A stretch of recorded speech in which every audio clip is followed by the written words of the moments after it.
Business మొదలు పెడదాం అనుకుంటే గుద్దల దమ్ము ఉండాలి. ఎవ్వడేమన్నా భయపడకూడదు. ఎస్పెషల్లీ ఇండియాలో పిచ్చిన కొడుకులు ఉంటారు. వాడు 1000 రూపాయలు బిర్యానీ కోసం కూడా మర్డర్ చేస్తారు. లిటరల్గా చెప్తున్నా. కొంతమంది ఈ జిహెచ్ఎంసి వాళ్ళు ఉంటారు, అంటే కింద పని చేస్తారు, ఇక మొత్తం వీధుల్లో పడి తిరుగుతారు. అంటే వాళ్ళు క్లీన్ చేసేవాళ్ళు కాదు.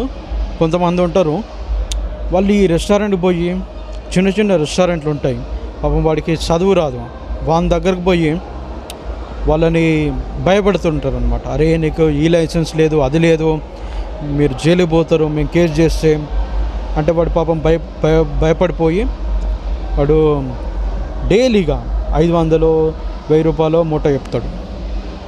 సో ఇలాంటి పిచ్చిన కొడుకులు ఉంటారు.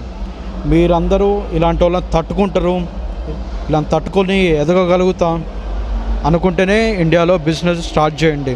మీరేదో ఫ్యాన్సీ సెక్సీ వీడియో చూసేసి నేను ఇక గూగుల్ తయారు చేస్తుంటే అది కుదరదు. మరి ఇలాంటి పిచ్చిన కొడుకులు ఉంటారు. సో జాగ్రత్త.